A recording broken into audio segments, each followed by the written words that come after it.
कितना था कोलेस्ट्रॉल? 1000 तक। और कितने टाइम में कम हुआ? पहले दूसरे दिन से ही उसको फीलिंग ऑफ वेलबींग आ गई। सबसे पहली बात मतलब 2 दिन में ही आराम? 2-3 दिन में ही उसको फीलिंग ऑफ वेलबींग आ जाती है। कैसे कम हुआ? दवाई खा गया? बिना दवाई? घी से कोलेस्ट्रॉल कम हो गया? हाँ, हाँ, मतलब ये कहते हैं ना कि कोलेस्ट्रॉल बढ़ जाता है तो हार्ट अटैक आता है, तो ये तो ब्लॉकेज हो जाती है। ये तो बात बिल्कुल गलत है कि कोलेस्ट्रॉल से हार्ट अटैक नहीं होता है। हमारे शरीर को कोलेस्ट्रॉल की जरूरत क्या है, किस काम आता है हमारे शरीर में? इतनी जरूरत है कि बच्चा पैदा होने से लेके और ओल्ड एज के साथ अर्थी तक पहुंचने तक हमें कोलेस्ट्रॉल कोलेस्ट्रॉल कोलेस्ट्रॉल ही चाहिए। ब्रेन में जो कोलेस्ट्रॉल लीवर ने बनाया वो ब्रेन में नहीं जाता, तो अपना कोलेस्ट्रॉल ब्रेन खुद बनाता है। विटामिन डी बनता है, विटामिन डी नहीं बन सकता अगर लीवर कोलेस्ट्रॉल नहीं बनाएगा। तो कोलेस्ट्रॉल के बिना विटामिन डी नहीं बन सकता? विटामिन डी कैसे बनेगा? क्योंकि विटामिन डी के लिए आपको कोलेस्ट्रॉल चाहिए। मतलब फ्लेक्सिबिलिटी है, वो कोलेस्ट्रॉल मेंटेन करता है। क्या कोलेस्ट्रॉल से स्पर्म भी बनता है? और अगर किसी की बॉडी में कोलेस्ट्रॉल कम है तो स्पर्म में दिक्कत आ सकती है? नेचुरली जो कि हमारी मेल हार्मोन है, तो वो हार्मोन तो इसी से बनते हैं। टेस्टोस्टेरोन के लिए कोलेस्ट्रॉल जरूरी है? नमस्कार दोस्तों, मैं हूं हिमांशु भट्ट।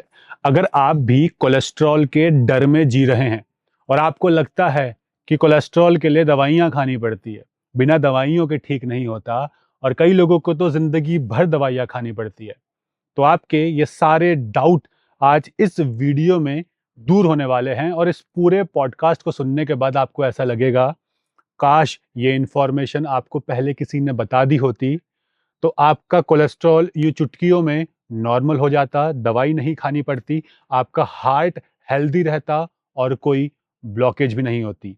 इसलिए आज हमारे साथ हैं दी हेल्थ शो में डॉक्टर विजय वर्मा जी, जिनसे हम कोलेस्ट्रॉल के बारे में डिटेल में जानेंगे और ये भी जानेंगे कि जो कोलेस्ट्रॉल की दवाइयाँ आप खा रहे हैं उनके साइड इफेक्ट क्या हो सकते हैं। सर, आपको मेरा प्रणाम और स्वागत है आपका। नमस्कार हिमांशु जी, बहुत बहुत धन्यवाद, शुक्रिया। हमारे शरीर को कोलेस्ट्रॉल की जरूरत क्यों है और हमारी बॉडी में कोलेस्ट्रॉल क्या काम करता है? अब कोलेस्ट्रॉल के बारे में सबसे चमत्कारिक चीज क्या है? प्रकृति की, क्योंकि सब चीज प्रकृति है। देखिए, हाँ, कोई प्रकृति से आप अलग नहीं हो सकते। आप सांस से अलग हो जाओगे, खाने से, पानी से, सूरज से कैसे अलग हो जाओगे? तो उसकी चमत्कारिक चीज क्या है कि कोलेस्ट्रॉल हमारी बॉडी खुद बनाती है। खुद बनाती है? हाँ, कोलेस्ट्रॉल बाहर से नहीं आता।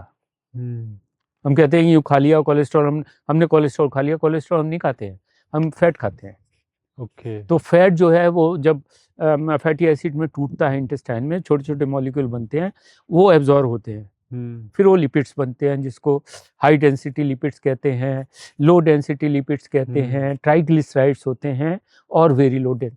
ये लिपिड्स हमारे लीवर में जाते हैं और वहाँ से इन्हीं को कोलेस्ट्रॉल कहते हैं। तो जो हमारे इंटेस्टाइन से एब्जॉर्ब होते हैं ट्राइग्लिसराइड्स, वो लीवर में जाके लिपिड्स बनते हैं।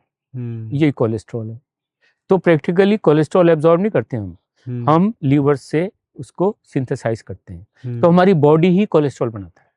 लेकिन जरूरत क्या है? जैसे मैंने स्टार्टिंग में कहा था, हमारे शरीर को कोलेस्ट्रॉल की जरूरत क्या है, किस काम आता है हमारे शरीर में और क्या फंक्शन करता है हमारे शरीर में कोलेस्ट्रॉल? जरूरत, हाँ जी, इतनी जरूरत है कि बच्चा पैदा होने से लेके और ओल्ड एज के साथ अर्थी तक पहुंचने तक हमें कोलेस्ट्रॉल कोलेस्ट्रॉल कोलेस्ट्रॉल ही चाहिए। इतना इम्पोर्टेंट है। और दूसरा मैं बताऊं कोलेस्ट्रॉल कितना इम्पोर्टेंट है कि हमारी बॉडी में बहुत सारे फंक्शन में अभी बताऊंगा। लीवर बनाता है एक तो, और दूसरा हमारा ब्रेन कोलेस्ट्रॉल बनाता है। ब्रेन भी बनाता है?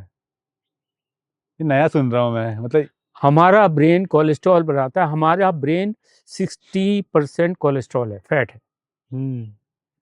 इस बॉडी का सबसे फैटेस्ट ऑर्गन जिसके अंदर फैट ही फैट भरा हुआ है, कौन सा है?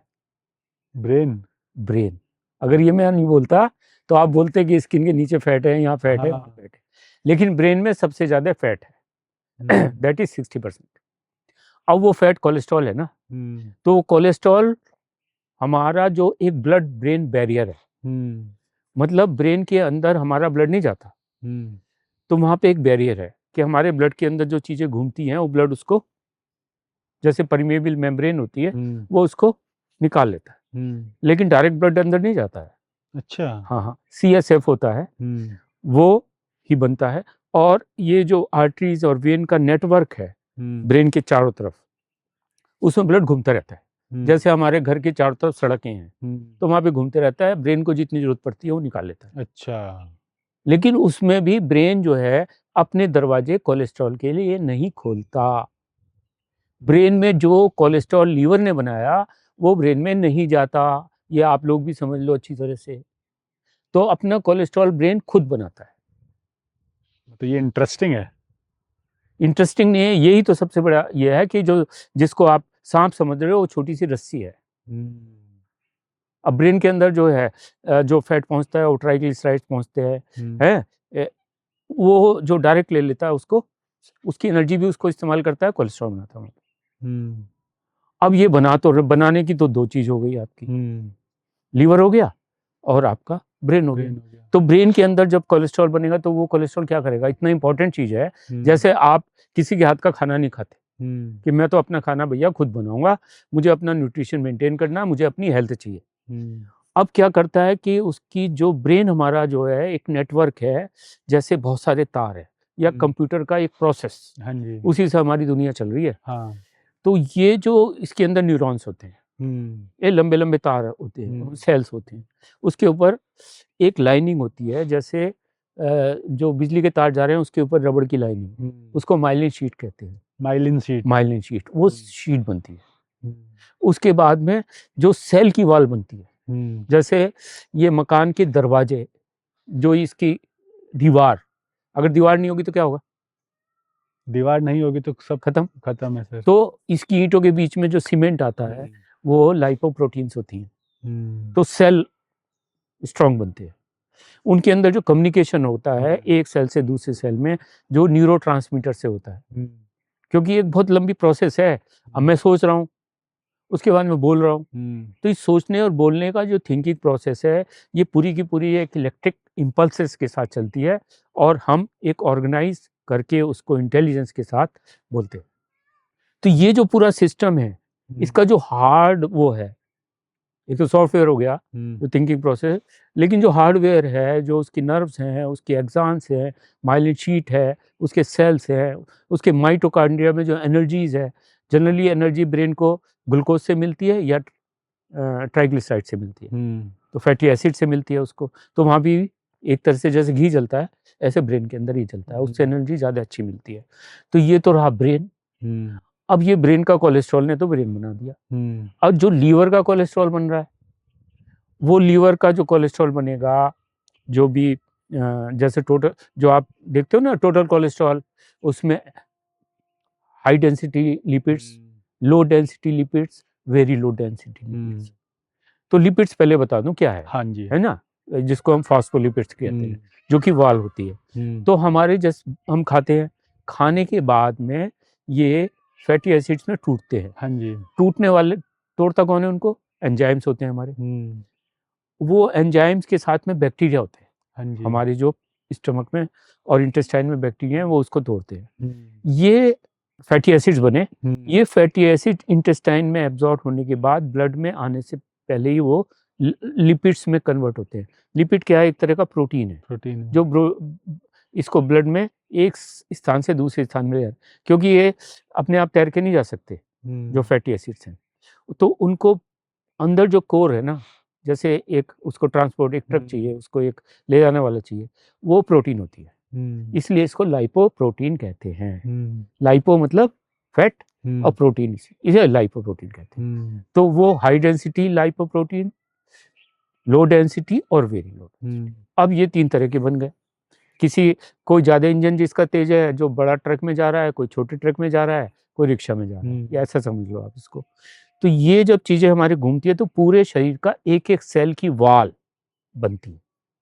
अगर वो ना हो तो हमारा शरीर दीमक जैसा हो जाएगा, जैसे दीमक लग गई। तो वाल अगर इतनी कमजोर रहेगी, हमारी मसल्स की वाल है, स्किन की वाल है, हमारे सारे जितने ग्लैंड्स वगैरह है वो बनते हैं। उसके बाद एंडोक्राइंस के अंदर जो हार्मोन्स हैं वो बनते हैं। विटामिन डी बनता है। विटामिन डी नहीं बन सकता अगर लीवर कोलेस्ट्रॉल नहीं बनेगा। तो कोलेस्ट्रॉल के बिना विटामिन डी नहीं बन सकता। विटामिन डी कैसे बनेगा, क्योंकि विटामिन डी के लिए आपको कोलेस्ट्रॉल चाहिए। कोलीकैल्सिफेरॉल कहते हैं। जब उसका सन से कांटेक्ट होता है तो विटामिन डी बनता है। उसके साथ हमारे एंड्रोजन्स में हार्मोन्स निकलते हैं बहुत सारे, ओवरी के अंदर हार्मोन्स निकलते हैं, हमारी फर्टिलिटी के लिए बहुत इंपॉर्टेंट है। इस्ट्रोजन, प्रोजेस्टेरोन, ये जो मेंसेस साइकिल होती है ये कोलेस्ट्रॉल से ही चलती है अगर ये हार्मोन नहीं बनेंगे। उसके बाद एंड्रोजन्स से जो मिनरलोकॉर्टिकॉइड्स है, ग्लूकोकॉर्टिकॉइड्स हैं, जो स्टेरॉइड्स हैं वो निकलते हैं, जिसको हम कहते हैं स्ट्रेस हार्मोन। अच्छा, वो स्ट्रेस हार्मोन क्या है कि अभी किसी ने स्ट्रॉन्ग अटैक कर दिया, यहाँ पे कोई आ गया तो इनके स्ट्रेस आ जाएगा ना, वो स्ट्रेस हार्मोन्स हमारी बॉडी को प्रोटेक्शन के लिए हमें बनाते हैं। फिर बहुत सारे अब विटामिन डी बना, अब जब सेल वॉल अच्छी बनी तो जो BC हैं, जो कि मैक्रोफेजेस हैं, जो कि हमारी इम्यूनिटी बनाते हैं, उनके लिए भी तो जरूरी है। RBCs के लिए जरूरी है, रेड ब्लड सेल के लिए भी? जी, क्योंकि उसकी वॉल जो है ना वो मुलायम रहती है। अच्छा, नहीं तो वो हार्ड हो जाएगी तो छोटी कैपिलरी से नहीं निकल पाएगी, वो फ्रेजाइल हो जाएगी। और इम्पोर्टेंट चीज आप जान लिए, हमारी जो एजिंग होती है ना वो कैसी होती है पता है आपको? नहीं। तो आपने देखा होगा ना, बॉडी सूखने लगी उसकी, ड्राई हो गया, स्किन ड्राई हो गई, ड्राई, और उसकी लचक खत्म हो जाती है। तो जो लचक है, मतलब फ्लेक्सिबिलिटी है, वो कोलेस्ट्रॉल मेंटेन करता है। अच्छा, अगर एक डंडी हम ले लें हाँ, और वो सूखी हुई हो तो कड़क होकर टूट जाएगी, और अगर वो हरी डंडी है तो फ्लेक्सिबल, मुड़ जाएगी। तो जितनी फ्लेक्सिबिलिटी रहती है उतना ही एजिंग प्रोसेस स्लो डाउन हो जाता है। क्या बचा है इसमें? मतलब ओवरऑल बॉडी के फंक्शनिंग के लिए, क्रिएशन के लिए, मतलब फंक्शनिंग तो दूर की बात है, बॉडी के क्रिएशन के लिए कोलेस्ट्रॉल बहुत जरूरी है। देखिए, क्रिएशन का वर्ड इस्तेमाल किया, हाँ, तो ओवम के अंदर कितने % फैट होता है? ओवम में सबसे ज्यादा फैट होता है। तो ओवम नहीं बनेगा, ओवम नहीं बनेगा तो कंसीव नहीं होगा, कंसीव होने के बाद फिर बच्चा जो होता है उसको सबसे ज्यादा फैट होता है बच्चे के अंदर। आपने देखा चबी चबी बच्चे होते हैं, हाँ, और वो जो फैट उसकी माँ के पेट में ज्यादा नहीं होगा तो दूध के अंदर कहाँ से आएगा? तो ये तो पूरी की पूरी एक चेन है, जो लाइफ की चेन है। कोलेस्ट्रॉल को तो मैं प्राण कहता हूँ, मतलब लाइफ। इतनी सरप्राइज चीज है हमारे लिए कोलेस्ट्रॉल, हमारे लिए कितना जरूरी है। एक बार सर हम कोलेस्ट्रॉल में आगे बढ़ेंगे, लेकिन उससे पहले आपने जो विटामिन डी वाला समझाया था वो एक बार आप डिटेल में समझाइए कि कोलेस्ट्रॉल से कैसे विटामिन डी बनता है। देखिए, विटामिन डी जो है हम विटामिन डी की गोलियां खाते हैं ना, विटामिन डी की कभी एब्जॉर्ब नहीं होता, मुश्किल से 5% ही नहीं होता। और विटामिन डी अगर हम खाली ऐसी गिलास पानी के खाली पेट ले लेंगे निकल जाएगी सारी। विटामिन डी को एब्जॉर्ब करने के लिए फैट चाहिए। अगर हम घी के साथ विटामिन डी की टैबलेट खाएंगे तो वो हजम होगा, नहीं तो नहीं होगा। ज्यादातर लोग दूध के साथ लेते हैं। हाँ, दूध के साथ लें, खाने के बीच में लें, तो उसकी तो हमें जरूरत ही नहीं है सिंथेसिस की। अब क्या होता है कि कैसे बनेगा कि जो हमने फैट खाया, फैट हमारा इंटेस्टाइन बैक्टीरिया से टूटा, इंटेस्टाइन में एब्जॉर्ब हुआ फैटी एसिड के रूप में, फिर वो इसमें आया लीवर में, क्योंकि हर चीज यहाँ से निकलती लीवर में आती है। जितना भी ब्लड से एब्जॉर्ब होता है वो पहले लीवर में आता है, क्योंकि लीवर उसको डिटॉक्सिफाई करता है। नहीं सर, आपने इंटेस्टाइन से एब्जॉर्ब होगा ना? इंटेस्टाइन से एब्जॉर्ब होकर लीवर में आता है, एक सिस्टम अलग है ब्लड का सर्कुलेशन। तो वो इंटेस्टाइन का ब्लड का जो सर्कुलेशन है वो लीवर में आता है, लीवर से उसको जो टॉक्सिक पदार्थ है वो निकाल देता है। लीवर के बहुत सारे फंक्शन निकाल देता है, बाकी जो चीज़ है उसको प्रोसेस करता है कि बॉडी में जब घुसे, वो बॉडी में जब एंटर करे तो वो नुकसान ना करे, और जो कच्चा माल है उसको प्रोसेस करता है। हाँ। तो ये जो कच्चा माल आ रहा है, ट्राइग्लिसराइड्स ये जो है और फैटी एसिड्स, इनको ये लिपिड्स में कन्वर्ट करता है। तो और कोलिकैल्सिफेरॉल बनाता है जो विटामिन डी का प्रिकर्सर है। अच्छा, प्रिकर्सर मतलब कच्चा माल। कच्चा माल है। हाँ, तो LDL बना, HDL बना, कोलेस्ट्रॉल बना, कोलेस्ट्रॉल से आपका कोलिकैल्सिफेरॉल बन गया। कोलिकैल्सिफेरॉल जब अब ये ब्लड में घूमना शुरू हो गया, हमारी स्किन के नीचे कैपिलरीज है, खूब सारा जाल है, उसके अंदर ब्लड बह रहा है, जैसे ही वो सन से कनेक्ट होता है तो कोलिकैल्सिफेरॉल जो है विटामिन डी में कन्वर्टेड हो। अच्छा, मतलब सूरज से डायरेक्ट विटामिन डी नहीं मिलता, विटामिन डी हमारे शरीर के अंदर ही बनता है, और उसके लिए जरूरी है सूरज की किरणें। जब हमारे शरीर में पड़ती है तो कोलिकैल्सिफेरॉल विटामिन डी में कन्वर्ट हो जाता है, जो उससे पहले कोलेस्ट्रॉल था। यानी विटामिन डी बनाने के लिए भी शरीर के अंदर हेल्दी फैट जरूरी है। कहाँ से लाओगे विटामिन डी? और विटामिन डी नहीं होगा तो हमारी हड्डियां नहीं बनेगी, क्योंकि कैल्शियम एब्जॉर्ब नहीं होगा। हड्डियां नहीं बनेगी तो हमारे कितने सारे जोड़ों में दर्द, मस्कुलर पेन, फिर बाद में आर्थराइटिस, बाद में ओस्टियोपोरोसिस। पता चला वो देखते नहीं, ओल्ड एज में जरा सा गिरा वो हड्डी टूट गई, हड्डी टूट गई। लेकिन अगर विटामिन डी अच्छा है, बॉडी में लचक है, घी पेट में है, तो उसको कुछ नहीं होगा, तो लचक बनी हुई है उसमें। बच्चे जो होते हैं इतना उनके लचक होता है कि 10 फुट 15 फुट से भी नीचे गिर जाते हैं, उनकी हड्डी नहीं टूटती है। लेकिन जो ओल्ड एज का है वो थोड़ा सा गिर जाएगा तो हड्डी टूट जाएगी। कितनी इंपॉर्टेंस है,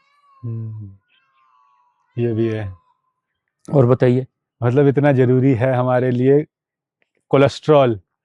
तो लेकिन सर, हमारे पूरे बॉडी की फंक्शनिंग में, ऑर्गन के डेवलपमेंट में, सेल्स को बनाने में, जब हर चीज में कोलेस्ट्रॉल जरूरी है, तो फिर कोलेस्ट्रॉल बढ़ने पे लोग इतने डरते क्यों हैं? डरते इसलिए कि डर का बहुत बड़ा माहौल बना दिया। अब माहौल कैसे बन गया ये? क्योंकि जब मैंने ये बताया है कि सबसे पहले कोलेस्ट्रॉल जो है जो रैबिट्स हैं उसके अंदर उन्होंने जो फैट दिया तो उससे बना कि साहब इससे तो हार्ट की प्रॉब्लम है, ये इन्होंने एक कंक्लूजन निकाल दिया। उसके बाद में बहुत सारी स्टडी हुई, हर स्टडी के अंदर किसी के अंदर भी ये नहीं कहा कि cholesterol is only and only heart को प्रॉब्लम क्रिएट करता है या उसके अंदर प्लेग बनाता है, ऐसा कहीं नहीं। बहुत सारी स्टडी हुई जिसके अंदर ये देखा कि 50% लोगों के अंदर जो कोलेस्ट्रॉल बढ़ा हुआ था 300 से भी ऊपर था, उनको हार्ट अटैक नहीं हुआ। क्यों? क्योंकि हार्ट अटैक में कोलेस्ट्रॉल का बहुत बड़ा रोल नहीं है। 100 मरीजों में 50 मरीजों को उन्होंने कोलेस्ट्रॉल को कंट्रोल करके रख दिया। और जो बाकी लोग थे जिनका कोलेस्ट्रॉल बढ़ा हुआ था उनको सालों सालों तक स्टडी की और उसमें उनको कोई हार्ट अटैक नहीं हुआ, ना ही उनकी आर्टरी नैरो हुई। अब इसका प्रमाण ये मेरी कोई कहानी या हाइपोथेसिस या हवा में नहीं बोल रहा हूँ। मैं एक डॉक्टर का नाम ले रहा हूँ जिसका नाम है डॉक्टर नादिर अली। तो डॉक्टर नादिर अली, अब मैं बार बार रिपीट करूँगा, डॉक्टर नादिर अली, उसकी आप जो है ना वीडियोस देख लीजिए। तो उसमें एक वीडियो है स्टैटिन्स द नेकेड एम्परर। अच्छा, तो स्टैटिन क्या है कि कोलेस्ट्रॉल को नीचे डाउन करने वाली दवाइयाँ हैं। तो उसको कहा है कि स्टैटिन नंगा राजा। स्टैटिन क्या करती है, कैसे करती है, क्या नुकसान, वो मैं बताऊंगा आपको बाद में। तो डॉक्टर नादिर अली की आप ये बात सुनेंगे तो उसके वीडियोस में बहुत सारी स्टडीज हैं जिसमें ये देखा गया मुश्किल से 0.06% लोगों का हार्ट अटैक हुआ। अब 100 में से या 1000 में से एक मनुष्य को हार्ट अटैक सा हुआ और उसमें आपने कहा ये कोलेस्ट्रॉल है, इसका प्लेग जो है उसके अंदर ये निकला, तो क्या आप सबको ये कोलेस्ट्रॉल खत्म कर दोगे? अब बात ये आती है कि हार्ट की, कि हार्ट अटैक क्या होता है। हाँ, मतलब ये कहते हैं ना कि कोलेस्ट्रॉल बढ़ जाता है तो हार्ट अटैक आता है, तो ये तो ब्लॉकेज हो जाती है। ये तो बात बिल्कुल गलत है। गलत है? बिल्कुल गलत है। अब क्यों? क्योंकि जैसे मैंने बताया कि 50% लोगों के 300 से भी ऊपर कोलेस्ट्रॉल रहा। स्टडी हुई बहुत लंबी, अमेरिका में ही हुई और पूरे ग्लोब में भी जगह जगह स्टडीज हुई हैं जिसके अंदर ऐसा कुछ नहीं मिला कि कोलेस्ट्रॉल को आप हार्ट अटैक से लिंक्ड कर दोगे। प्लेग बनता है ना, एथेरोस्क्लेरोसिस होती है ना, एथेरोस्क्लेरोसिस के हार्ड हो गए, आर्टरीज हार्ड हो गई और इसके अंदर ब्लॉकेज आना शुरू हो गया, एक्युमुलेशन हो गया। अब ये हार्ड की वजह से होती है और कैसे होता है इसका मैं थोड़ा सा आपको बता देता हूँ। क्या होता है जनरली, जैसे हमारी बॉडी के अंदर ये इस तरह की आर्टरीज हैं। इस आर्टरीज का अंदर का जो ये है एंडोथेलियम, हाँ, बिल्कुल चिकनी होती है। हाँ जी, इतनी चिकनी होती है कि आरबीसी वगैरह सब फिसलती हुई चलती है उसमें। हाँ, ठीक है। तो जब ये फिसलती हुई जा रही हैं, जैसे सीप के अंदर की है, लेकिन अगर कहीं से क्रैक आ गया इसके अंदर तो क्या होगा? तो वो सब उस क्रैक से अंदर चली जाएंगी। अंदर नहीं चली जाएंगे। जैसे हमारे यहाँ चोट लगती है, हाँ, तो क्या होता है? मतलब हीलिंग शुरू हो जाती है। हीलिंग शुरू हो जाती है। तो हीलिंग प्रोसेस के अंदर क्या होता है, सबसे पहले जहाँ पे ब्लड आ रहा है, निकल रहा है, क्योंकि आर्टरीज की जो वाल है इसमें भी तो ब्लड की हाँ, सप्लाई है। हाँ जी। तो जैसे ही हम इसमें आर्टरीज है, सपोज इसको यहाँ से कहीं चीरा लगाएंगे, यहाँ से ब्लड निकलेगा, हम्म, तो अंदर कहीं से जरा सा क्रैक आ गया तो ब्लड निकलना शुरू हो गया। हम्म, अब उस ब्लड को रोकने के लिए सबसे पहले क्या आएगा? प्लेटलेट आएंगे। हाँ, प्लेटलेट उसको कोगुलेशन करके स्ट्रॉन्ग करते हैं। तो इन्फ्लामेशन के बहुत प्रोसेस हैं। तो उसके बाद में क्या आएगा? ये WBCs आ जाएंगी, वो वहाँ पे एकदम से उसको सील कर देंगे, जैसे सीमेंट लगा दिया।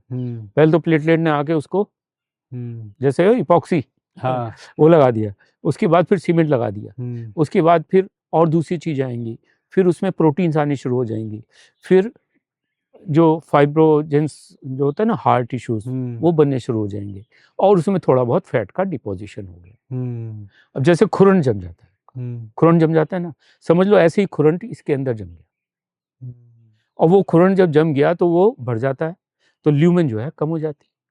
अब वो खुरन तो बना है प्लेटलेट की वजह से, एंटीकोगुलेंट की वजह से, प्रोटीन की वजह से, फाइब्रोजेंस की वजह से, उसमें कुछ मात्रा में फैट आ गया, क्योंकि वो तो वहां से जा ही रहा है। अब फैट अगर आ गया, फैट तो एक बिल्डिंग ब्लॉक से, हाँ, वहाँ के जो सेल्स पहुंचे, उनके जो सेल्स कमजोर हो रहे हैं, उनको रोकने के लिए फैट पहुंचा है, क्योंकि उनकी क्षति हो रही है, उनकी सेल वाल को रिपेयर के लिए वहां फैट पहुंचा।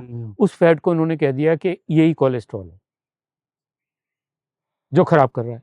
अब आप सुनिए हमारी बात, सपोज हमारी एक लड़ाई हो जाती है चाइना से, उससे, ठीक है, लड़ाई में हमारे जो है ये हो जाते हैं, सैनिक जाते हैं, एम्यूनिशन जाता है, और हमारी लड़ाई हो रही है, वहाँ पे मर रहे हैं, तो वहाँ पे घायल भी हो रहे हैं। तो वहाँ पे घायल और उनको पहुँचाने के लिए क्या चाहिए आपको? खाना पीना चाहिए, एड्स चाहिए आपको, सप्लाई चेन चाहिए। तो वो जो एड और सप्लाई चेन अगर फैट के रूप में आ रही है, तो क्या आप उसे कहोगे यही है करप्ट? मतलब उनके लिए जो जो एम्यूनिशन के लिए जो जरूरत है, जो उनको फैट की जरूरत है, उसको भी आप रोक दोगे तो क्या होगा? वो प्रोसेस और भी खराब हो जाएगा, तो और जमना शुरू हो जाएगा। तो जहाँ पे हीलिंग प्रोसेस हो रही थी, उस हीलिंग प्रोसेस को आपने रोक दिया। मतलब एंडोथीलियम अगर आपकी कमजोर है, या उसमें कोई प्रॉब्लम है, या फिर एंडोथीलियम में थोड़ा सा कोई भी डैमेज हो गया, या जैसा आपने कहा कि वो खुरदुरापन जो आ जाता है। अब ये खुरदरापन आता कैसे? हाँ जी, मतलब तो ये जब क्वेश्चन इस बात को उठा, हाँ जी, जब खूब बहस हुई, तो हमारे जो स्टेटिन्स, जो एंटी कोलेस्ट्रॉल ड्रग्स को प्रमोट करने वाली फार्मा कंपनी, बहुत बड़े पैसे का खेल है ये। तो उन्होंने क्या आर्गुमेंट दिया? नहीं, इसके साथ एसोसिएटेड डायबिटीज़ भी है, इसके साथ एसोसिएटेड डायबिटीज़ के साथ, जैसे अभी आपने देखा नहीं, कोरोना में वैक्सीन हुई, वैक्सीन होने के बाद में कोगुलेशन शुरू हो गया जगह जगह, और हार्ट अटैक हुए। वो क्या है? तो वैक्सीन ने क्या किया? हमारे आर्टरीज के अंदर खरोंच डाल दी, और वहाँ पे क्लॉगिंग शुरू हो गई, क्लॉट शुरू हो गया, तो ब्लड सप्लाई बंद हो गई। अब डायबिटीज़ को उन्होंने कहा, उसके बाद स्मोकिंग के लिए, स्मोकिंग भी हो सकती है। हाँ भैया, स्मोकिंग है। अगर अभी आप दिल्ली के एनवायरनमेंट में हवा सांस लोगे, तो उसके जो पॉल्यूटेंट्स हैं, वो 2.5 माइक्रोग्राम के जो पीएम जो होते हैं ना, 2.5, हाँ 2. वो डेंजरस होते हैं, वो सीधे ब्लड में चले जाते हैं, तो वो जाके अंदर से जाके खरोंच डाल देंगे, उससे भी हार्ट अटैक हो जाएगा, विटामिन डी, ये जो डायबिटीज से हो जाएगा, पॉल्यूशंस जितने भी हैं उससे हो जाएगा, और वैक्सीन से तो अब प्रूव हो ही जगह। तो ये सारी चीज़ें मिलके आपको हार्ट अटैक कर रही हैं, तो आपने सारा का सारा जो ठीकड़ा है वो कोलेस्ट्रॉल के ऊपर ही डाल दिया, जो कि हमारे लिए बहुत ज़रूरी चीज़ है। अब हमारे घर में अगर 5 मेंबर हैं, और 1 मेंबर तो बदमाश है, और 4 मेंबर बड़े बढ़िया है, तो बदमाश वालों को तो कह दो बहुत अच्छा है ये, बाकी चारों को बदमाश बना दो, खत्म, कि ये तो खत्म। तो जो हेल्दी, जो आपको हैप्पी क्रिएट करता है, जो आपकी बॉडी को बना रहा है, जो आपको सब कुछ बचा के रख रहा है, उसको आपने ब्लेम करके उसको और कम करने की कोशिश करती। मतलब अगर इसे शॉर्ट में समझा जाए, तो सबसे पहले हमें कोलेस्ट्रॉल को कम करने की बजाय हमारी जो एंडोथीलियम है, यानी नसों के अंदर की जो झिल्ली होती है, उसको हेल्दी रखा जाए। इसमें मैं आपसे ये कहूँगा हिमांशु जी, और सबसे कहूँगा कि कोलेस्ट्रॉल का नाम डिलीट कर दो, ना घटाना ना बढ़ाना, जैसा है वैसा ठीक है। जो गलत चीज़ आपने एक मुखौटा लगा दिया उसका, उस मुखौटे को उतार के फेंक दो, ओरिजिनल्स में आ जाओ। कोलेस्ट्रॉल कितना ही बढ़ा हुआ कुछ नहीं होता है, कुछ नहीं होता। कुछ नहीं होता है। लेकिन गुड कोलेस्ट्रॉल, हम्म, कोलेस्ट्रॉल आपका बढ़ेगा ही नहीं अगर आप घी खाएंगे तो। मतलब घी खाने से कोलेस्ट्रॉल नहीं बढ़ेगा ही बढ़ेगा, नहीं, बढ़ेगा ही नहीं। घट सकता है। मेरे पास एग्जाम्पल है ना, मैं आपको दूं ना, अभी 1000 तक पहुंच गया था उसका, आईसीयू में था वो भी। नेवी का सबसे बड़ा एक ऑफिसर है, कमांडर, हम्म, मैं आपको दे दूंगा, आप उसको लगा देना उसका, हम्म। जो उसने लिख के मुझे भेजा है। कितना था कोलेस्ट्रॉल 1000 तक। और कितने टाइम में कम हुआ? कम तो उसका तुरंत होना शुरू हो गया था, क्योंकि उसको डायबिटीज भी बहुत बढ़ गई थी। हम्म, और उसके बाद 2 साल के बाद मुझे रिकवरी का उसने दिया कि कैसे आप कम हुआ? दवाई खा के बिना दवाई? घी। घी से कोलेस्ट्रॉल कम हो गया? हाँ, मेरे अंडर में था ट्रीटमेंट में। मुझे शॉकिंग है ना सर कि लोग घी मना करवा देते हैं, फैट मना कर देते हैं इसलिए मैं कोलेस्ट्रॉल। कह रहा हूँ, डॉक्टर्स के लिए कह रहा हूँ कि आप मुझे चैलेंज करो मेरी बात पे। मेरे को, मैं कह रहा हूँ, मुझे चैलेंज करो, ये कोई छोटा स्टेटमेंट नहीं है। हम्म, जब मेरी पिछली, आपने 2 साल पहले भी वीडियो बनाई थी, तो केजीएमसी से मेरे को कॉल आई थी, हम्म, तो वो लोग भी शायद अब इस पे घी के ऊपर रिसर्च कर रहे हैं। और अब तो यूएसए के अंदर भी बहुत सारे लोग बोलने लगे हैं इस बात को। और चाय में भी बटर डाल के पीते हैं, बुलेट कॉफ़ी। हाँ, बुलेट और कॉफी। फैट का भी अब बढ़ा दिया है कि 30% फैट जो है ना होनी चाहिए। ये तो डाइटरी एडवाइजरी जो है अमेरिका की, डाइटरी एडवाइजरी होती है, जिसमें इतना प्रोटीन इतना ये है, तो फैट को 30% फैट जाना चाहिए हमारी बॉडी में।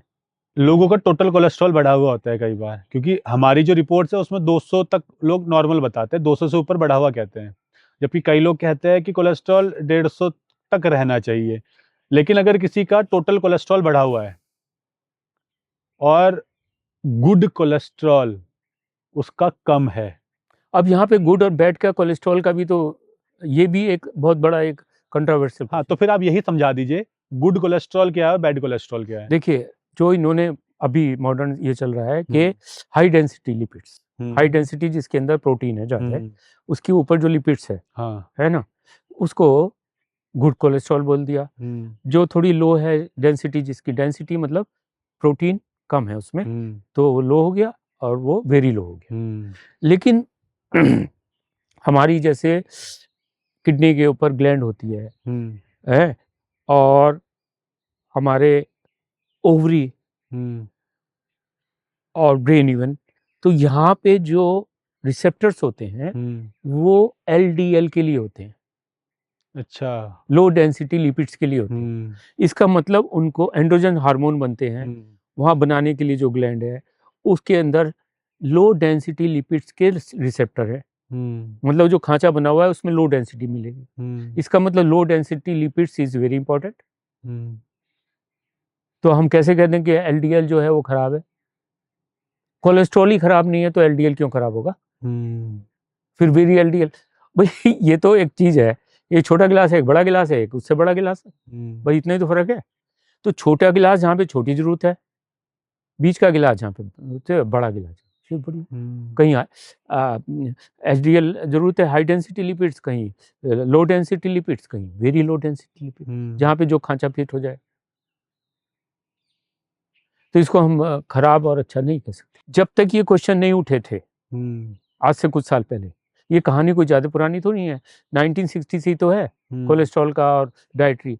जब क्वेश्चन उठने शुरू हो गया, अरे तो कोलेस्ट्रॉल कम करे, बीमारियां हो रही हैं, तब उन्होंने कहा नहीं, कोलेस्ट्रॉल कोई ख़राब नहीं है, एचडीएल अच्छा है, लो डेंसिटी वाला ख़राब है। यहाँ पे इन्होंने अपनी बुद्धि का परिचय दिया कि कैसे पतली गली से बाहर निकल लो, ये है इसके पीछे। लेकिन क्या होता है, हमारा शरीर है, हमारे शरीर में हर चीज जरूरत से ज्यादा होगी तो नुकसान करेगी। इसलिए हर चीज का, चाहे हमारी लाइफ हो, चाहे ये नेचर हो, चाहे कुछ भी हो, पूरे ब्रह्मांड में जरूरत से ज्यादा हर चीज नुकसान करती है। तो अगर चाहे वो लो डेंसिटी लिपिड हो या वेरी लो डेंसिटी हो या हाई डेंसिटी हो, चाहे फिर टोटल कोलेस्ट्रॉल हो या फिर ट्राइग्लिसराइड ही क्यों ना हो, सर हर किसी का एक पैमाना तो होगा ना कि मिनिमम और मैक्सिमम इतना होना चाहिए। तो मैक्सिमम कोलेस्ट्रॉल कितना होना चाहिए? देखिए, कोलेस्ट्रॉल कितना होना चाहिए, पहले तो मैं बता दूं आपको बात, आप जो कह रहे हो ना, जी, आप इंटेलिजेंट हो, जी, हैं, हम भी अपने आप को इंटेलिजेंट समझ हाँ रहे हैं। जी, ये इंटेलिजेंस जो आ रही है कहाँ से आ रही है? ब्रेन से आ ब्रेन रही से है। आ रही है। तो यही इंटेलिजेंस आपकी, क्या आप हर चीज को एक्सेप्ट कर लेते हो? गंदी सड़ंदी कोई भी बात हो नहीं। तो आपकी इंटेलिजेंस रोक के रखती है ना उसको, हम्म, कि आपको इतना ही रखना है, इतना रखना है, इतना हम्म, बोलना है। सेम इंटेलिजेंस हमारी बॉडी के अंदर है। हम्म, हम जितना खाते हैं वो उतना ही एक्सेप्ट करती है जितना बॉडी को जरूरत है। जितनी बॉडी को जरूरत है उतना ही वो एक्सेप्ट करेगी। लेकिन अगर वो जाता है नॉर्मल वे में, एक ही चीज अगर आप ज़्यादा कार्बोहाइड्रेट ज़्यादा खाते रहो या आप तो मोटे होने शुरू हो जाओ। लेकिन अगर बैलेंस में आ रहा है, हर चीज़ जो बैलेंस में आ रही है नेचर के अंदर, वो हमारे अंदर जा रही है, तो अगर हम ज़्यादा भी खा लेंगे तो उसको बाहर निकाल देंगे। अगर बैलेंस में खा रहे हैं। बैलेंस में खा रहे हैं, इम्बैलेंस में खाएंगे तो बॉडी चेंज आ रहा है। जैसे आजकल जो फास्ट फूड वगैरह ये सब करके बॉडी चेंज हो रही है। लेकिन बॉडी की जो अपनी इंटेलिजेंस है, वो इंटेलिजेंस इतनी है कि उसको जितनी जरूरत होती है उतनी रखती है, बाकी फेंक देती है या फिर बॉडी में जमा हो जाती है। फैट ज़्यादा खा लिए तो बॉडी में एडिपोज टिश्यू की तरह जमा हो जाएगी, फैट जमा हो जाएगी, मोटा हो जाएगा आदमी। तो बॉडी की अपनी एक इंटेलिजेंस है, लीवर की इंटेलिजेंस है, अपनी हार्ट की इंटेलिजेंस है। हार्ट की ऐसी इंटेलिजेंस है कि वो अगर आप भागोगे तेज भागना शुरू कर देगा, स्लो हो जाओगे। और हम सांस ले रहे हैं, आजकल बड़े बड़े योगी सांस चलाते हैं। हाँ। तो अब हमारी इंटेलिजेंस माइंड की क्या है, हमारा यहाँ पे रेस्पिरेटरी सेंटर है। वो रेस्पिरेटरी सेंटर हमारी बॉडी के ब्लड में कितनी ऑक्सीजन है, कितना कार्बन डाइऑक्साइड है, कंटिन्यूस मॉनिटरिंग चल रही है। जैसे आईसीयू में मॉनिटर होता है, ऐसी हाँ। हमारे यहाँ पे एक आईसीयू का मॉनिटर रेस्पिरेटरी सेंटर के ऊपर लगा हुआ है। वो क्या करता है कि अगर हम इस एटमॉस्फेयर में बैठे हुए, यहाँ पे ऑक्सीजन नॉर्मल है तो हमारा नॉर्मल चलेगा। हाँ जी। अगर यहाँ CO2 लेवल बढ़ गया, क्योंकि हमें ज़्यादा ऑक्सीजन चाहिए, हमारी सांस तेज चलने लगेगी। अगर आप यहाँ से उठ के हाई अल्टीट्यूड पे चले जाओ जहाँ पे ऑक्सीजन की लेवल कम है, तो वहाँ पे सांस तेज हो जाएगा। तो ये तो आप नहीं कर रहे, मैं भी नहीं कर रहा, ये तो अपने आप हमारी इंटेलिजेंस के अंदर है कि भैया अब तुम्हारी बॉडी में ऑक्सीजन की कमी हो रही है तो ज़्यादा तेज ऑक्सीजन सांस चलाओ। कार्बन डाइऑक्साइड बढ़ गया तुम्हारा तो तेज बाहर निकालो उसको। हाँ। तो ये तेज गति का होना, तेज कम गति का होना, ये इसकी इंटेलिजेंस यहाँ से वहाँ पे स्विच है।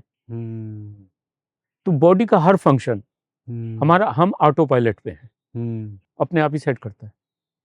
रिफ्लेक्स भी ऐसी है हमारे बच्चों में, तो बहुत रिफ्लेक्सेस होते हैं। अभी आप चले जाओ और आप चलते जा रहे हो सड़क पे, सपोज एकदम से कोई तार आया, जैसे आजकल मांझा, आप तुरंत जो है ना नीचे करके आगे निकल रहे हो, फिर आप देखोगे अरे क्या था। हाँ, बिना सोचे समझे रिफ्लेक्स की तरह से हमारी बॉडी चलती है।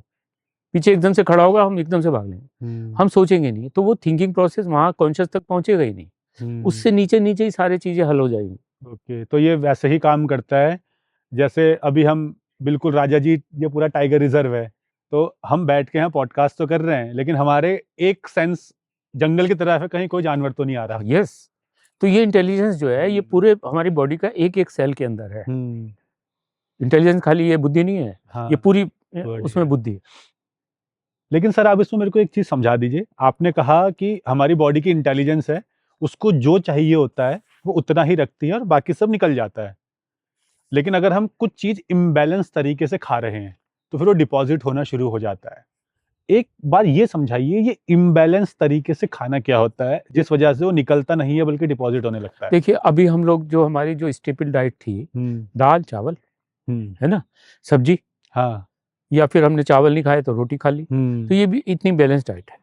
बैलेंस क्यों है कि दाल के अंदर पूरी प्रोटीन आ गई आपके, हाँ, और चावल के अंदर आपके कार्बोहाइड्रेट्स आ गए, तो प्रोटीन आ गया और हमारे पास ये कार्बोहाइड्रेट आ गया, उसके अंदर आपने घी वगैरह डाल दिया तो फैट आ गया। तो तीन चीज आपको मिल गई।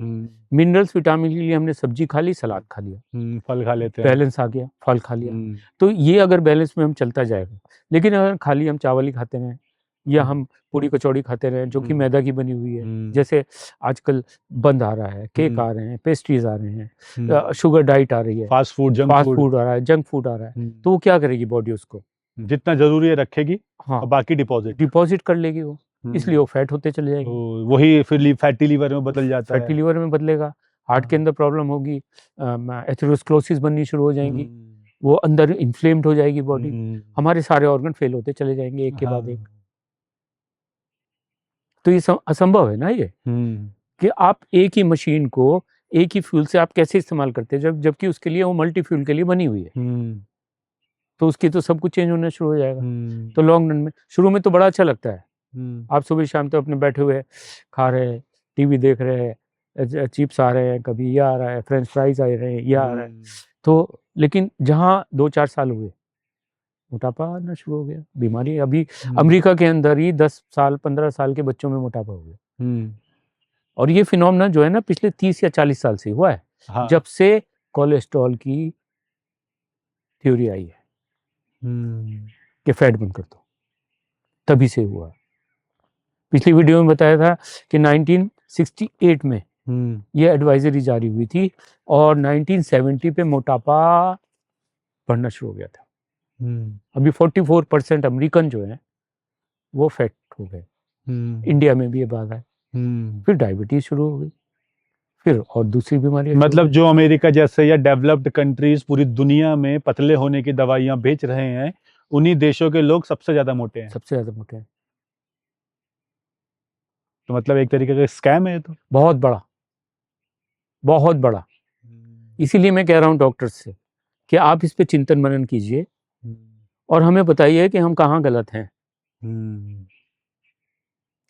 अब स्कैम की बात कर रहे हो आप, अब यहाँ पे स्कैम आता है कि स्कैम कैसे आएगा, कोई चीज़ बेचनी होगी ना उनको। हाँ।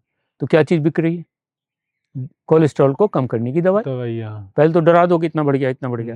अब उसे कम कैसे करना है, तो ये स्टेटिन्स खाना। तो स्टेटिन्स दवाइयों का बड़ा नाम है आजकल। हाँ, साइड इफेक्ट क्या है? हाँ, हम कहते हैं हमें कुछ भी खिला दो, लेकिन उसका अगर कोई साइड इफेक्ट नहीं है तो ठीक है, मैं ले लूँगा, खा लूँगा। लेकिन जब आप मर रहे हो उससे, कोलेस्ट्रॉल का जो भी करता है उससे अपोजिट इफेक्ट कोलेस्ट्रॉल को कम करने का होगा, ये तो होगा ना। तो पहला क्या है, हमारे ब्रेन के अंदर स्टैटिन्स क्या है कि ब्लड ब्रेन बैरियर को क्रॉस कर जाती है। अच्छा। तो कोलेस्ट्रॉल जो है वो नहीं करता, ब्रेन अपना कोलेस्ट्रॉल खुद बनाता है, लेकिन इसको कम करने की दवाई जो कि स्टेटिन है वो ब्लड ब्रेन बैरियर से क्रॉस करके अंदर चली जाती है। तो अंदर जाके जो ब्रेन हेल्दी कोलेस्ट्रॉल बनाना चाह रहा है अपने लिए खाना, उस खाना बनाने को रोक देगी। अब स्टेटिन जब अंदर का कोलेस्ट्रॉल ब्रेन का बनाना बंद कर दे तो सबसे पहले सिम्टम्स क्या आएंगे, ब्रेन के। ब्रेन के अंदर क्या होगा, उसको कॉग्नाइज जो इफेक्ट आता है, पहचानना, उसकी मेमोरी लॉस होना, कंफ्यूजन होना, जनरल वीकनेस जैसा हो जाना, स्लीप डिस्टरबेंस हो जाना, ये सब चीजें ब्रेन की वजह से होनी शुरू हो जाएंगी। क्लाउडी हो जाना एकदम से। ये तो रहा ब्रेन का जो मेन फंक्शन है। आदमी एकदम से ऐसा लगता है उसको कि दुनिया दूसरी तरह से हुई। स्टेटिन का जो भी साइड इफेक्ट में ब्रेन के ऊपर आती है। स्लीप डिसऑर्डर हो गया आपका, हम बोल रहे हैं कुछ, वो सोच रहा है कुछ, तो जो क्लाउडीनेस है वो आ गई आपकी, कॉग्निशन आपका कम हो गया, ये सब चीजें खत्म होने लगती। अब जो पूरी बॉडी के सेल्स हैं, जो लीवर में भी काम करेगी स्टेटिन जाके, तो सेल्स बनने कम हो जाएंगे, तो उससे क्या होगा, वीकनेस आएगी। अच्छा, मतलब सेल ग्रोथ को भी कम कर देता है। नेचुरल सेल की जो वॉल है वही नहीं बनेगी। हमारा तो डायनेमिक है ना बॉडी, एक स्टैटिक थोड़ी, इतनी देर में कितने सेल बन गए होंगे, कितने सेल खत्म हो गए। तो सबसे पहले क्या होगी, वीकनेस हो जाएगी, उसको कमजोरी, मस्कुलर वीकनेस बहुत आएगी, पेन पूरी बॉडी में होने लगेंगे, इस तरह की। और डाइजेशन प्रॉब्लम शुरुआत होगी, क्योंकि डाइजेशन की जो लाइनिंग है हमारी, उसके लिए भी कोलेस्ट्रॉल जरूरी है। हाँ। इपिथेलियम हेल्दी होगी रहने के लिए, तो वहाँ भी वो हर जगह टूट फूट शुरू हो जाएगी, पूरी बॉडी में ऐसा लगेगा दीमक लग गई। और दिमाग, ये तो इतने सारे साइड इफेक्ट हैं इसके अंदर, बहुत सारे मिल भी जाएंगे। मसल पेन, वीकनेस, डिजीनेस है, मसल ब्रेकडाउन हो जाता है, हेडेक, स्लीप डिसऑर्डर्स, और टाइप 2 डायबिटीज हो जाती है स्टेटिन से। Type 2 diabetes? हाँ जी, क्योंकि इंसुलिन रेजिस्टेंस बढ़ जाता है उसमें।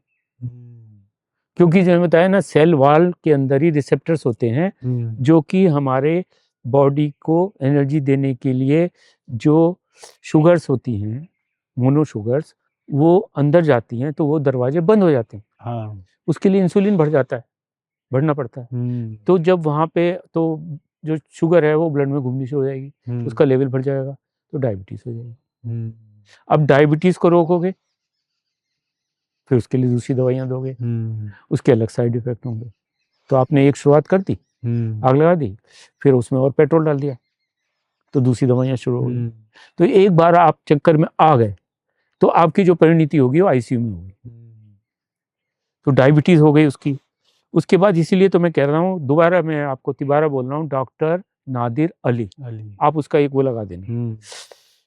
उसका जो है ना, statin the naked emperor, statin जो एक दवाई है कोलेस्ट्रॉल को कम करने के लिए, वो एक नंगा राजा है, उस पर कोई कपड़े नहीं है, क्योंकि उसने प्रूव कर दिया, उसने शो कर दिया, सैकड़ों वो हो चुकी है स्टडीज जिसमें ये शो कर दिया है कि कोलेस्ट्रॉल से हार्ट अटैक नहीं होता है। इतनी बड़ी बात बोल रहा हूँ। मतलब ये बहुत बड़ी बात है सर। मतलब लोग इसी बहाने हर 3-3 4-4 महीने में टेस्ट कराते हैं ताकि अपने कोलेस्ट्रॉल का लेवल चेक करते हैं। तो ये डर, और उसका कारण क्या है? अब स्कैम की बात करी, उसके तो हम जवाब दें ना। अमेरिका के अंदर जो FDA है, एक फेडरल ड्रग एजेंसी जो अप्रूव करती है सारा, उसका 60-70% जो फंड है वो फार्मा से आता है।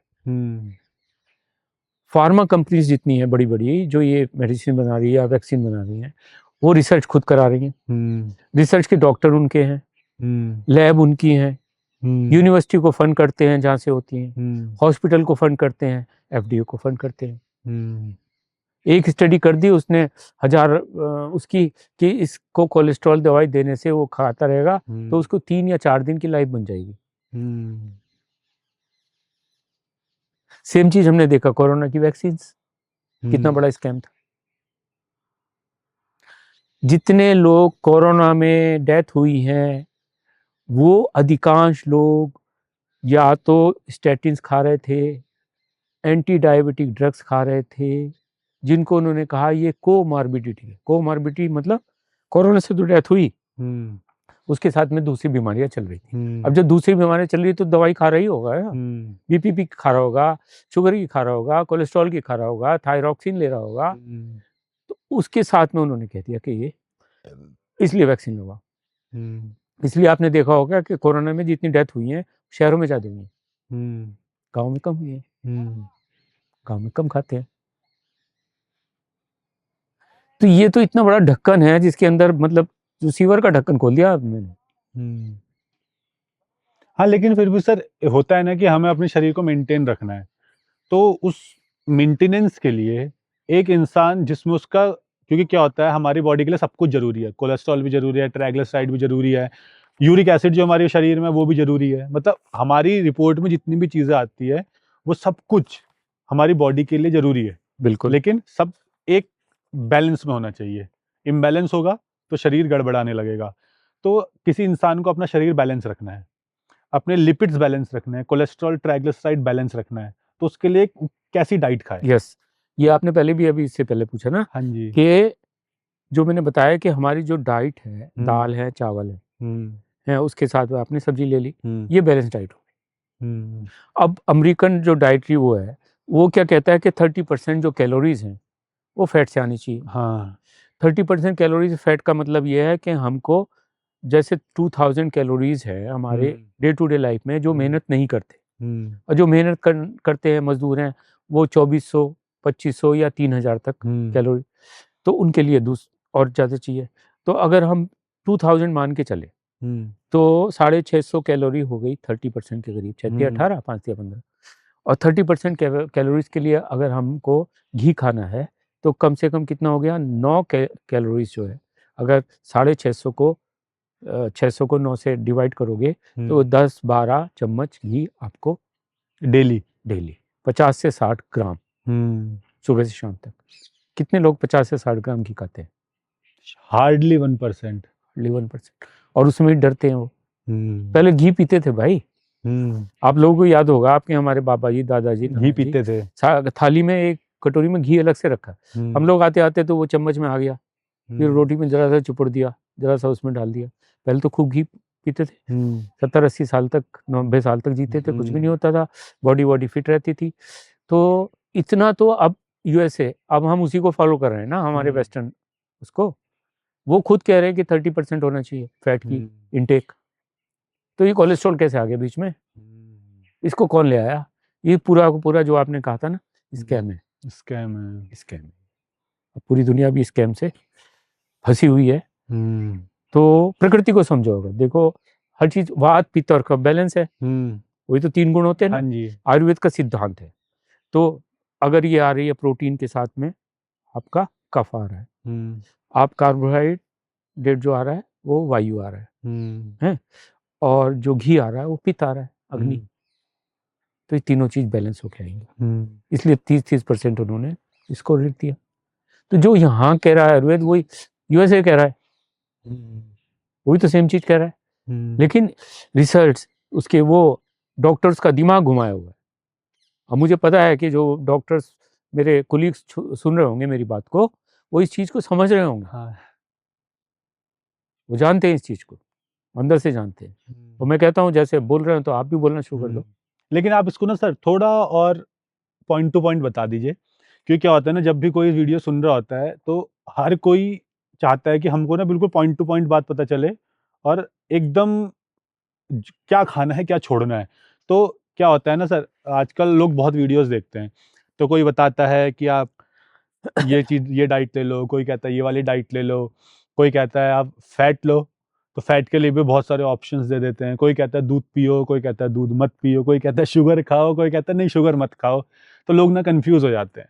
कोई कहता है नहीं आप खा सकते हो फास्ट फूड लेकिन इतना खाओ। कई लोग तो कोल्ड ड्रिंक पीने से भी कोई दिक्कत नहीं करते। तो आपने एक बार इसे समझाइए कि कोई भी इंसान जो इस वीडियो को देख रहा है, वो अपनी डाइट में अगर वो मिलेट्स खा रहा है तो उन मिलेट्स में क्या खाए, कितनी क्वांटिटी पर्याप्त है एक इंसान के लिए पर डे में, कौन सी डाइट की, तो कितनी कितनी वो क्वांटिटी में ले और किन चीजों को खाने से छोड़ दे। देखिए, ये इस चीज का जवाब तो इंडिविजुअल जो सामने हाँ। पेशेंट होगा उसको देंगे। आप इतने लंबे हैं, आप यंग हैं, आपको ज्यादा चाहिए, तो आपका स्टमक का साइज ज्यादा बड़ा है, आपको इतने में भूख नहीं भेटेगी, तो आपको क्वांटिटी ज्यादा चाहिए। हाँ। मैं थोड़ा कम खा हाँ। लूंगा। एक छोटा आदमी है वो और थोड़ा कम खा हाँ। लेगा। एक छोटा आदमी होते हुए उसका स्टमक साइज बहुत बड़ा है, होता नहीं, छोटा पतला दुबला खा जाता है 10 रोटियां। हाँ। तो इसको हम स्टैंडर्डाइज नहीं कर सकते। हाँ। स्टैंडर्डाइज मतलब हर इंसान की डाइट अलग खाने का अलग। तरीका सब अलग होता है, किसको क्या सूट करेगा, हाँ। कैसे करेगा, कितने कौन कितना एब्जॉर्ब कर पाएगा। लेकिन मेरा जो जो श्रोता हैं जो देख रहे हैं, उनके लिए मेरा यही है कि आप अपनी फीलिंग लो, क्योंकि आप का सबसे बड़ा डॉक्टर आप खुद हो। हाँ। जिस खाने को खाने से आपको सेटिस्फेक्शन मिल रहा है, फीलिंग गुड हो रही है, और आप देख रहे हैं लॉन्ग टर्म में मेरी बॉडी हेल्दी है, तो आप उसको फॉलो करो। उसमें यह है कि दाल हमारी इतने, चावल हमारे, सब्जी, उसमें घी की मात्रा आप इतनी ले लो भाई, 30% जैसे मैं बता रहा हूँ। बाकी सब्जी फ्रूट्स वगैरह जिस समय भूख लगे तब खाओ। भूख अगर नहीं लगती तो जबरदस्ती खाना नहीं खाओ। कहीं आप मेहमान के पास भी जा रहे हैं, मेहमान बन के जा रहे हैं, 10 चीजें उन्होंने ला के रख दी, आपके पेट में जगह नहीं है, तो लेकिन आपने देखा ये भी खा लिए। तो यहाँ पे आप अपनी बुद्धि इस्तेमाल करो, जबरदस्ती मत खाओ। हाँ, और ये भी नहीं कि लार टपक गई, रसगुल्ले खा लिए खूब सारे तो किसी सामने आए, नो। आप अपना इंटेलेक्ट करो, विवेक बनाओ, विवेक, डिस्क्रिमिनेशन। आज मैं जो बात बोल रहा हूँ वो एक लॉजिक की तरह से बोल रहा हूँ, तो आप भी अपना लॉजिक रखो ना कि ये मेरे पेट में जाएगा तो ये खराब होगा, मेरे को इतना टेस्ट कर लिया, बस छुट्टी हो गई। तो इस तरह से आप अपने आप को कंट्रोल करो ना यार। 5 घोड़े अपने हैं ना, उसको जो 5 इंद्रियां, उसको कंट्रोल करके रखो। हाँ। कंट्रोल करने वाला जो श्री कृष्ण भगवान तो हमारे अंदर बैठा हुआ है, उसने बुद्धि दी है ना। तो ये तो लड़ाई है अर्जुन वाली जीवन की, तो वो कंट्रोल रखो उसको, तो दुनिया की कोई ताकत आपको कुछ नहीं कर पाती। हाँ, साथ में किसी की भी बात बिल्कुल अंधविश्वास करके फॉलो नहीं करो। अब मेरी बात भी मैं भी कहता हूँ, मुझे भी 10 क्वेश्चन आप पुट अप करो, मैं आपको जवाब दूंगा। पहले सुनो, उसे अप्लाई करो, एक्सपीरियंस लो और फिर मानो, और फिर उसकी माइंड अप्लाई करो अपना। 10 जगह से इंफॉर्मेशन लो, प्रोसेस तो आपका माइंड करेगा।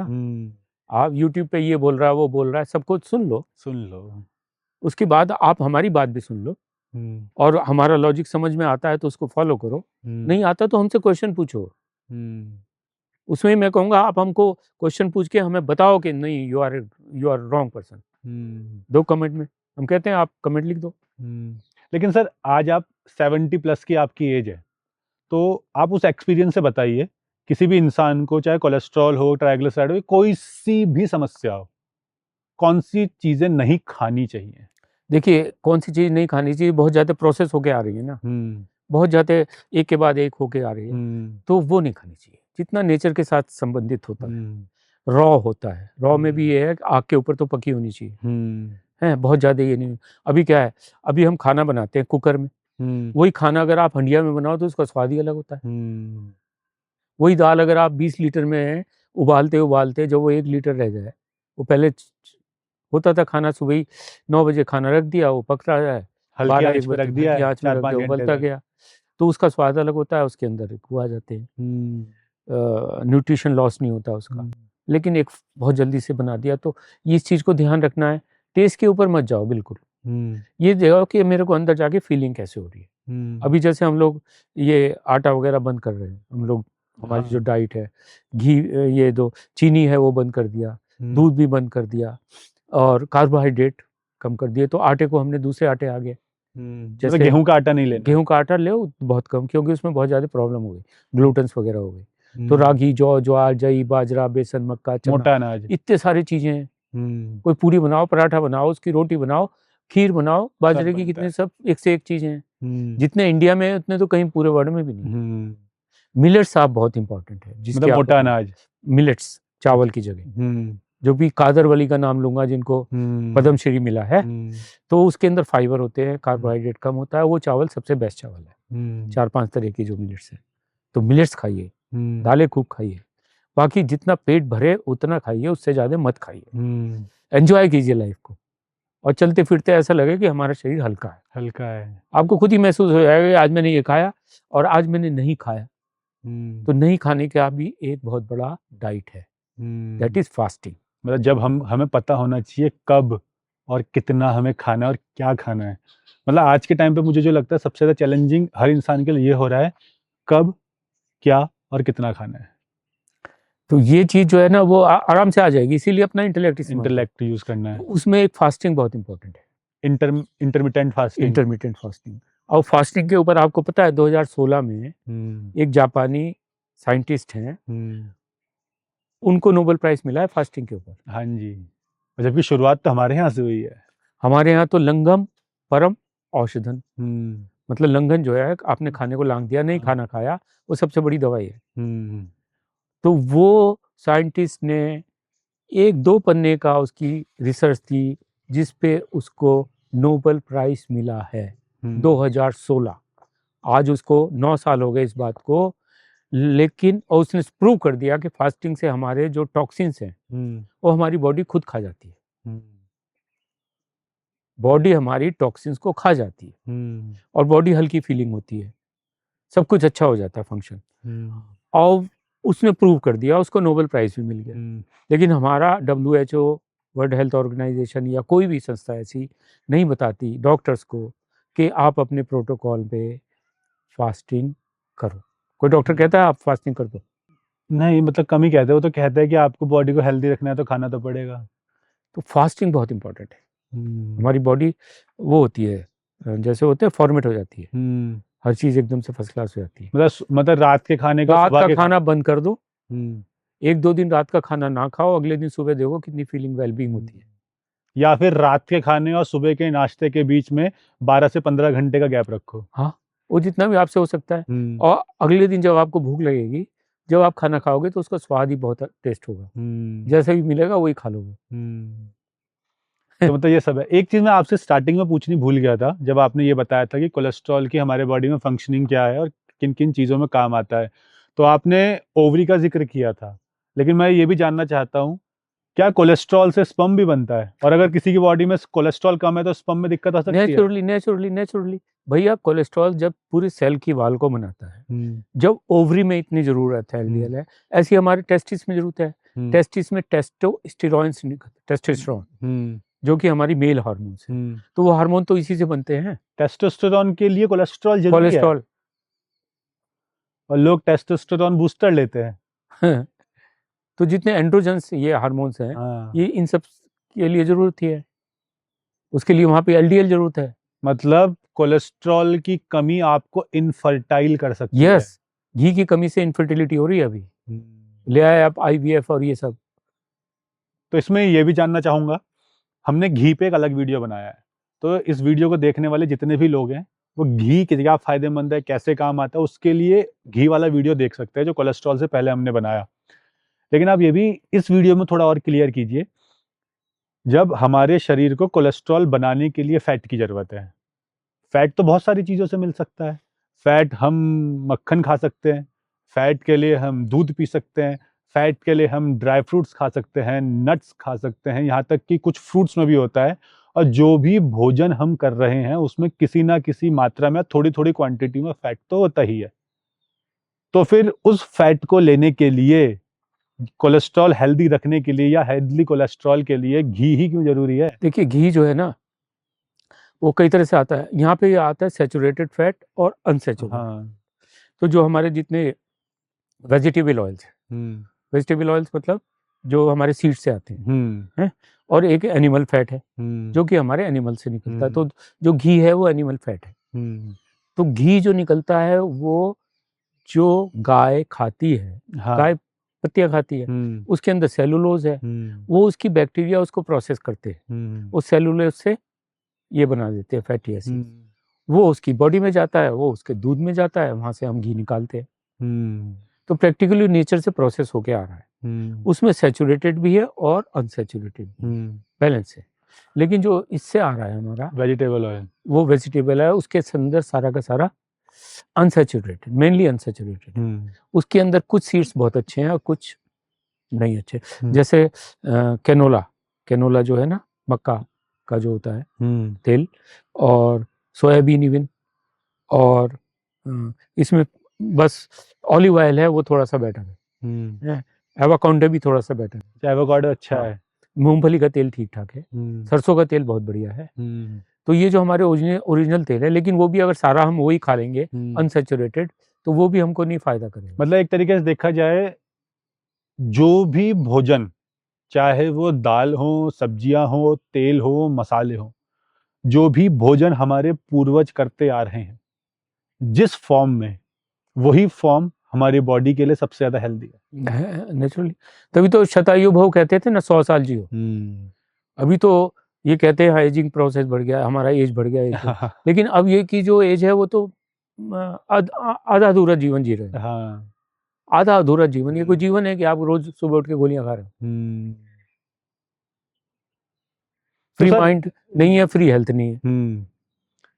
तो जैसे आपने स्टार्टिंग में कहा था कि कोलेस्ट्रॉल कोई प्रॉब्लम नहीं करता, तो हमने काफ़ी कुछ डिस्कस कर लिया। तो अब पेशेंट के साथ आपका एक्सपीरियंस भी जानना चाहूँगा कि जब आपके पास पेशेंट आता है और वो टेस्ट कराता है, तो वहाँ तो लिखा होता है कि कोलेस्ट्रॉल, मतलब जो उसका पैरामीटर होता है वहाँ ये है कि कोलेस्ट्रॉल 200 से नीचे नीचे रहे। तो जब आपके पास पेशेंट आता है 300 कोलेस्ट्रॉल वाला, 400 कोलेस्ट्रॉल, 500 वाला, 800 वाला, उसको कैसे ट्रीट करते हैं? यस, सबसे पहले तो मैं उसको भैया कहता हूँ कि जो मैं कहूँगा उल्टा कहूँगा। हाँ। अगर मेरी बात मानते हो तो मेरे से ट्रीटमेंट कराओ, नहीं तो जाओ। नंबर 1।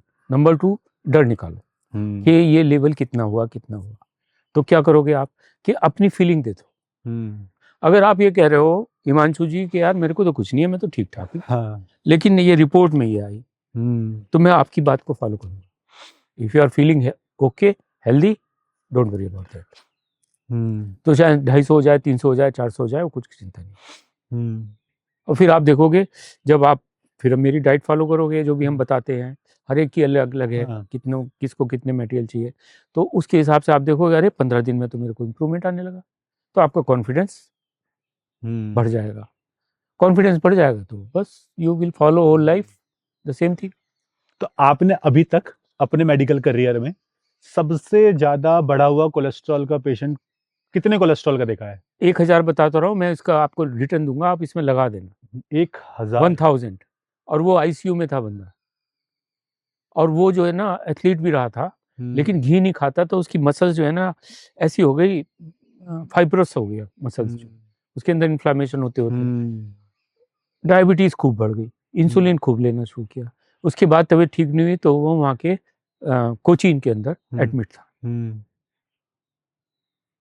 आप उसका ये मैं लिख के दूंगा जो उसने मुझे दिया है कि कैसे कैसे उसकी लाइफ ठीक हो गई, और आज वो बचा हुआ है, जिंदगी बची हुई है। तो सर ये जानना चाहूंगा, कितने टाइम बाद पेशेंट जब आपके पास आ रहे थे, चाहे 1000 कोलेस्ट्रॉल वाला हो या 400-500 वाले हो, उनका कितने टाइम बाद कोलेस्ट्रॉल नेचुरली नीचे गिरने लगा था? देखो, पहले दूसरे दिन से ही उसको फीलिंग ऑफ वेलबींग आ गई। सबसे पहली बात, मतलब 2 दिन में ही आराम? 2-3 दिन में ही उसको फीलिंग ऑफ वेलबींग आ जाती है। तो जनरली हम कहते हैं कि 10 दिन के बाद तुम इसको कराओ।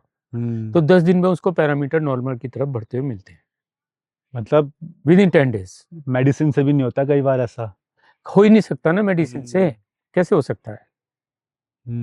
और आप ये भी एक चीज क्लियर कर दीजिए, आपने कहा कि अगर रिपोर्ट में आपके कोलेस्ट्रॉल बढ़ा है और सामने वाला इंसान कह रहा है कि मैं तो ठीक हूँ, तो आप सामने वाले इंसान को सुनेंगे कि हाँ, अगर वो सही महसूस कर रहा है तो सही है। लेकिन कई बार ऐसा भी होता है ना कि हमारी बॉडी के अंदर चीजें साइलेंटली चलती है।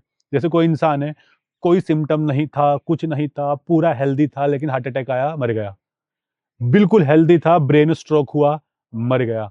कई लोगों का तो तुरंत मल्टीपल ऑर्गन फेलियर हो जाता है और मर जाते हैं। तो वो तो 2-3 दिन पहले तक बिल्कुल हेल्दी फील कर रहे थे, लेकिन अचानक चले गए। हाँ, यहाँ पे हम आपको बताते हैं बात क्या है, कि हम उसकी हिस्ट्री लेंगे कि weather he is taking medicine, हाँ। क्या वो दवाइयाँ कुछ खा रहा है, कितने दिनों से खा रहा है, क्या होने की संभावना है। यहाँ पे हम उसकी रिपोर्ट्स भी देखेंगे। हाँ। और उसके साथ में क्या होगा कि अब यहाँ से हमारी डाइट शुरू होती है, हम उसको चेंज करते हैं। तो जैसे हम चेंज करेंगे, अगर कुछ होना होता है वहीं पे रुक जाएगा। सपोज कोई साइलेंटली अंदर चल रहा है कुछ उसके अंदर, कोई कैंसर सेल भी डेवलप हो रहे हैं, या उसकी डायबिटीज प्री डायबिटिक कंडीशन में है, ब्लड प्रेशर बढ़ा हुआ है या बढ़ने वाला है, हार्ट के अंदर अगर थोड़े से प्लेग शुरू हो गए, ये होने वाले हैं कि आज प्लेग शुरू होगा तो आज थोड़ी डेथ हो जाएगी, 2-4 साल के बाद में कुछ हार्ट अटैक। तो जहाँ से इंटरवेंशन शुरू होगा, वहां से जब आप घी वगैरह ये सब देना शुरू करेंगे तो वो बैक आना शुरू हो जाएगा। इसलिए वो कोई इशू नहीं है। तो आपने बहुत सारी, अब इसका मैं आपको जवाब दूं कि कई केसेस ऐसे हुए, उठा के आप देख लो, कि आईसीयू में पेशेंट एडमिट हुआ, हमारी लाइफ स्टाइल खराब थी, होते कई कहानी बनी, और एक दिन में एकदम से तबीयत खराब हो गई। तो एकदम से तबीयत खराब हो गया, कहाँ गया वो? हॉस्पिटल में आईसीयू में आ गया कि साहब इसका हार्ट की चीज है, ये आ गया। आईसीयू के अंदर 10 दिन, 15 दिन, 20 दिन रखा गया, फिर वो उसमें आ गया। डॉक्टर ने कहा अब ठीक है, अब ठीक है, अब आप इसको डिस्चार्ज करो। डिस्चार्ज होने के तीसरे दिन के बाद घर के अंदर डेथ हो रही है। डिस्चार्ज हुआ, 1 हफ्ते के बाद घर के अंदर डेथ हो गई, या वो दोबारा एडमिशन हो गया। तो ये क्या है? इसका मतलब जो उसको इम्प्रूवमेंट लग रहा है वो डिसेप्टिव है। आपने उसको ब्लड प्रेशर कम करने की दवाई दे रखी है, कोलेस्ट्रॉल कम करने की दवाई दे रखी है, उससे ऐसा लग रहा है कि वो ठीक सा हो रहा है, कि हाँ भैया तेरा रिपोर्ट ठीक है, ये साइकोलॉजिकल लगा उसको, लेकिन अंदर से वो ठीक नहीं हुआ। इसीलिए तो 7 दिन के बाद उसकी घर में आके डेथ हो गई। ये इसकी तो आपको कितने केस ऐसे मिल जाएंगे। हमारे यहाँ तो डाटा ICMR कैलकुलेट नहीं कर रहा है ना, कुछ रिसर्च नहीं हो रही हमारे यहाँ। मतलब इसमें ये समझ में आया मेरे को कि जरूरी नहीं है आपकी ब्लड रिपोर्ट में जो पैरामीटर्स दिखाए जा रहे हैं वो सही है। अच्छा, ये भी हो गया कि बहुत सारे जो झोला छाप पैथोलॉजिक सेंटर भी बन गए, फेक रिपोर्ट्स आने लगी हैं। तो उसमें हम रिलाई नहीं करेंगे, ठीक है, दूसरे से करा ले। कई एकदम से ऐसा फिनोमेना हो रहा है कि किसी का हीमोग्लोबिन एकदम से कम होता जा रहा है, और मैं देख रहा हूँ कि यार ये तो हो ही नहीं सकता, तो मैं दूसरे से कराऊंगा, तीसरे से कराऊंगा, फिर देखा अरे। और भारत में सबसे बड़ा स्कैम तो ये भी है कि आप जितनी लैब में अपने टेस्ट कराओगे ना, उतनी लैब में आपकी रिपोर्ट अलग अलग आएगी। भले आपने सेम डे टेस्ट कराया, यानी आप आज के दिन 4 लैब में जाओगे और सेम टेस्ट कराओगे, तो चारों लैब की रिपोर्ट के पैरामीटर सब अलग अलग आएंगे। तो ये अपने आप में एक बहुत बड़ा स्कैम है। स्कैम भी है, दूसरा ये सारा बिजनेस है, बहुत बड़ा बिजनेस है। देखिए, फार्मा, डिजीज और पेशेंट और ड्रग्स वगैरह का ये बहुत बड़ा बिजनेस है।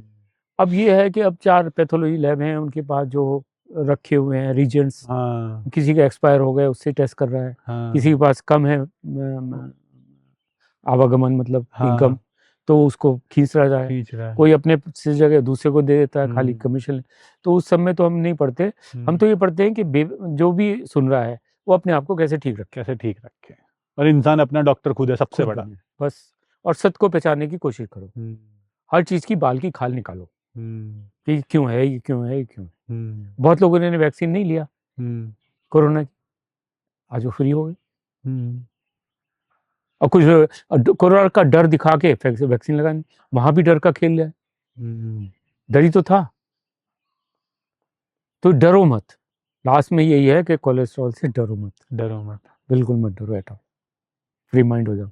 कि कोलेस्ट्रॉल जो शब्द है, कि पहली बात कोलेस्ट्रॉल क्या है। हाँ, क्या है? तो कोलेस्ट्रॉल क्या है? एक पीला सा, एक जेली लाइक एक सब्सटेंस होता है जिसको हमने कोलेस्ट्रॉल का नाम दिया।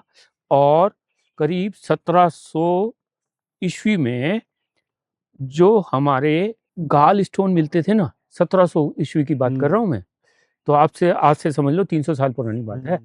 तो वो जो गाल ब्लैडर में स्टोन मिलते थे उसमें कोलेस्ट्रॉल मिलता था। अच्छा। तो वहां से ये एक सब्सटेंस ऐसा निकला, चिकना चिकना सा, फैटी लाइक है, और उसका नाम जो था वो 1815 में पड़ा था। करीब 115 साल बाद उसका नाम कोलेस्ट्रॉल, एक साइंटिस्ट थे चेवरिल, और उन्होंने इसका नाम दिया। उसके बाद इसका जो केमिकल स्ट्रक्चर था वो वेलेंड एंड विंडर्स, वो 1920 में इसका नाम दिया और उनको नोबेल प्राइज मिला था। तो नोबेल प्राइज मिला इसका नाम देने के लिए। और इसके साथ जो कि हार्ट के साथ इसका कोई संबंध है कि भाई हार्ट को नुकसान कर रहा है, ये कर रहा है, इसका जो लिंक है वो 1910 में किया था। वो भी पूरा प्रूव नहीं था, खाली उन्होंने खरगोश को खूब फैट खिला के तब उन्होंने देखा कि उनके अंदर कुछ प्लेक व्लेक जमा हो रहे हैं, उसके अंदर ये कोलेस्ट्रॉल जमा हो रहा है। तो ये 1910 में हुआ था। और उसके बाद में फिर ये कहानी चलती रही। फिर 1968 में जाके अमेरिकन हार्ट जो एसोसिएशन है कि इसका लेवल कम रखना चाहिए, इसके लिए हमें फैट बंद कर देनी चाहिए। तो ये जो फैट बंद करने का और इसका डरने का सिस्टम 1968 से शुरुआत हुई थी। तो ये तो कोलेस्ट्रॉल की हिस्ट्री है। तो सर आपका बहुत बहुत धन्यवाद कि आपने हमें कोलेस्ट्रॉल के बारे में इतनी इन्फॉर्मेशन दी है और लोगों को बताया है कि कोलेस्ट्रॉल से आपको डरने की ज़रूरत नहीं है। आप मेंटल लेवल पर खुद को स्ट्रांग रखें, और जैसा आपने बताया कि हम क्या खा सकते हैं, क्या हमें छोड़ना है, क्या गलतियां हम कर रहे हैं, कैसे कोलेस्ट्रॉल को पहचानें, क्यों हमारे शरीर के लिए कोलेस्ट्रॉल ज़रूरी है, और कितना बड़ा स्कैम दवाइयों के नाम पे यहाँ चल रहा है। तो उम्मीद करता हूँ आपकी जिस इंसान ने भी पूरा पॉडकास्ट सुना होगा ना, उसको मोटिवेशन मिलेगा कि हमने कुछ नया जाना है आज। और जिसको ये लगेगा कि सर झूठ बोल रहे हैं, तो वो इंटरनेट पर जाकर सर्च कर सकता है। बहुत सी गवर्नमेंट वेबसाइट्स पे तक रिसर्चेस अवेलेबल हैं जो इस बात को प्रूव करती हैं जो आपने बोली है। और आपने अपने पेशेंट के बारे में बताया कि कहाँ 1000 कोलेस्ट्रॉल पहुंच गया था और वो नॉर्मल होना शुरू हो गया। तो इससे भी लोग बहुत मोटिवेट होंगे। तो सर आपका बहुत बहुत धन्यवाद। और मैं आप लोगों से भी कहना चाहूँगा कि इस वीडियो से आपने काफ़ी कुछ जाना होगा। और इससे पहले हमने सर के साथ एक घी का वीडियो बनाया था, तो अगर आपने वो वीडियो नहीं देखा है, घी खाने के फ़ायदे क्या हैं, आप उस वीडियो को देखिए, आपको समझ में आएगा कि क्यों घी इतना हमारी हेल्थ के लिए फ़ायदेमंद होता है। और आपको कोई और बीमारी हो अगर, और उस बीमारी के बारे में आप जानना चाहते हैं या फिर आयुर्वेद के बारे में जानना चाहते हैं, तो नीचे हमें कमेंट सेक्शन में आप बताइए। मैं कोशिश करूंगा अलग अलग डॉक्टर्स के माध्यम से आपको आपकी प्रॉब्लम के सॉल्यूशन दिए जाएं। और अगर आपकी प्रॉब्लम के सॉल्यूशन आप डॉक्टर विजय वर्मा जी से जानना चाहते हैं, तो आप बताइए आपको कौन सी बीमारी है या हेल्थ की कौन सी इंफॉर्मेशन आप स्पेशली डॉक्टर विजय वर्मा जी से चाहते हैं। तो मैं सर के साथ भी समय समय पर कोशिश करूंगा वीडियोस के माध्यम से आपको अवेयर किया जाए। और अगर आप सर से कांटेक्ट करना चाहते हैं, सर की कांटेक्ट डिटेल्स नीचे डिस्क्रिप्शन और पिन कमेंट में आपको मिल जाएगी, जहां से आप सर से कांटेक्ट भी कर सकते हैं। धन्यवाद।